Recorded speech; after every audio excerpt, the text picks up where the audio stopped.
Are you ready to play with these cute fall ribbons? We're gonna make the perfect bow. So I wanna show you how to do it. And today we're going to do it by hand. So we're gonna make a bow by hand, just for those of you who do not have a bow maker. And I'm gonna show you how easy it is. It just requires you to hold on to that center, and it's a little more difficult, but you can do it, okay? I promise.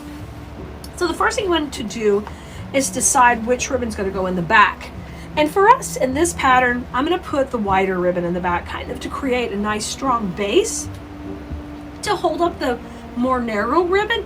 Plus with our color palette here, we want to pull out all those natural gorgeous colors we're using in our swag. We've got this gorgeous pampas grass that is got a beautiful kind of taupe color like we have back in the background here. And then we have the gorgeous yellows and oranges that are in the pumpkins and the flowers that are on the swag. So we've got both those color palettes here that we're gonna pull out, plus the green, which I love that in there. So once you decide what type of bow you want, for us, we're gonna do what we call a funky bow. And that just means tails go up and tails go down, and they kind of make a whimsical look. So we just need about 8 inches of tail on that. And we're not gonna dovetail or anything else yet. We're just gonna go ahead and start by establishing that's our first tail. And once I do that, I just kind of scrunch this in my hands right here, and I'm gonna start with it in my right hand. And then I twist, okay? And we're gonna start our first loop. Loops are good at about 8 inches or 7 to 8, and smaller if you want to go a little bit smaller. This is kind of a nice good size swag, so I think 7 will do us. I'm going to go a little bit shorter. So about a 7-inch loop here, and you pleat it and then you twist it again, okay? And so I twist when I want to come around and make another loop. Now this time I'm just doing one on each side. We're going to kind of eyeball it and make them similar. And then one tail will go up and one will go down. This will be the first part of our bow, okay? Just like that, you've started. And this is a cute bow for something simple. You don't always have to make so many loops. You could start with something simple like this. I'm gonna grab, I've got to switch back to my left hand because I've got to be able to cut this with my right, my loop on my bow, okay? So that part's done. Now I'm gonna come in with the next layer. So pull some more ribbon out. And this time I want to lay the tail on the other side. So about the same size, pleat it up. We're going to lay it right on top. Okay, for me it's easier to hold with my right hand while I'm building and switch when I need to cut. All right, so I'm going to twist it, and then I'm going to make the loop the same size that we just had. So you can kind of comparison it to the one you have there. See, they're about similar on this side. And then I twist again. And we're going to make a loop on this side. About the same, so look at the loop on this side to help you see. Okay, about the same, we're good. Let's just lay it on top. Beautiful, beautiful. I like to build my bows from back to front. And then I'm gonna come in and make my last tail, so I don't have to twist this time. So here we are. I've got a nice tight center. I'm holding it all in my right hand right now. And I want you to identify here, we've got 2 tails on this side, okay, and 2 on that side.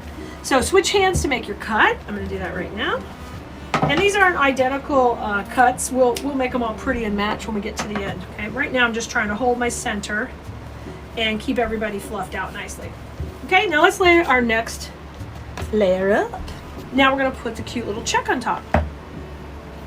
And I want this to run just kind of right on top of where we had our other tail before. So we'll just lay it right on there. It can be a little bit shorter. And this time we're just gonna have one tail of the check. And we're gonna twist at the center because I'm ready to make my loops. So let that ribbon roll out. And now I'm gonna make this loop just a little shorter, about 1 inch shorter than the others. So these are on this side. I can kind of eyeball it and say, okay, yeah, that's about 1 inch shorter. I'm gonna twist and start my next loop here on the other side. And now I can just scrunch it up and bring it down. So I want those tails to work opposite and my loops to be opposite, going through the other 2 loops. Okay, we did it. This is a 2-1 recipe, really easy to make. And then I'm going to trim this tail a little bit shorter like we talked about, and I'm going to come back to my right hand. All right, good to go. My bow is ready to be tied in the center. You can use wire or pipe cleaner. I adjusted and switched to cable ties probably about 15 years ago now. It's been a long time, and I love them because they get tighter than you can get different things. They do take a little bit of time to adjust to if you're used to wire, because they take a little more time to put them through the middle, but they work great to hold super tight. But if you wanted a strong wire to go in the middle, I like 18 gauge wire for most things like that. Okay, our bow is ready. The cable tie is somewhat tight, not all the way tight. So we come behind now and we slip under there our other cable tie. This is how we'll be attaching it to our swag when we're ready to put it on our project. Okay, so I just run that underneath and you just get it even more tight, and she's ready. She's ready for us to do the finishing details. So cut off that part that was sticking up. We won't need that. She's looking good, and what I like to do is do a finishing detail in the middle, and then we will work on all of her tails. So for me, I'm going to take a little piece of this orange and green plaid, and we're going to run it down the middle to make a nice finished look. So all I'm doing is folding this on itself, or you could split it in half. Now, it's kind of cute if you want to run that seam down the middle.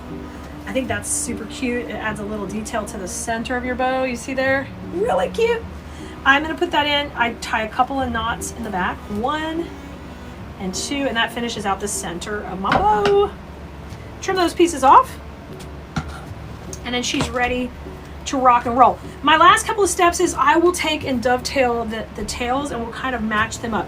So you can see this one's a little longer than this one, and we want to try to get them pretty similar. So I just cut it about the same, and then you fold it, and you cut up from the fold to the open corner, and you get what we call a dovetail. So we just rock and roll that. You rock and roll and cut those down. Just like that. Super duper cute. Now with the one that's a little more narrow, I wanted to lay on top of that other one just a little shorter. So I'm going to take a little bit more off. Same thing. But you can see how cute that is laying on top. A lot of what I teach in design school and floral design is all about lines and layering, and how important all that is in the process when we're designing these bows and these arrangements. Like, all these little details add up, and even though they can kind of feel overwhelming, the process when you first start, later you'll appreciate each detail you put into your project. Because when I'm teaching sellers in design school, I'm teaching them how to, work their way up to create an audience and a clientele who's paying for all those little details, and they appreciate and they start to expect it, and so you're able to command a higher dollar for your pieces. So take time to do the little trim parts, make it look finished and detailed, like finish out the center. I think bow making is really an elegant way to add just the next level touch to all your projects. So Blue Merinos, try this one. Make a bow like this by hand just to practice. Even if you're normally using a bow maker, give it a try to stay in practice of using your hand making techniques as well. It's just, anybody can do it, and you don't need any special supplies. You just need the ribbon. All right, I'll see you next time, guys. And if you're not following, liking, and subscribing to our page yet, please do. We would love to have you as a normal follower. And if you can, get on our text list. Our text list is the gateway into everything, and you won't miss anything that we've got going on. And that is 832-734-5201. Join us on our text list. Just text us VIP, because you are very important to us, and we can't wait to just shower you with more exciting new projects that we know you can make. Bye, Blue Merinos. I'll see you next time.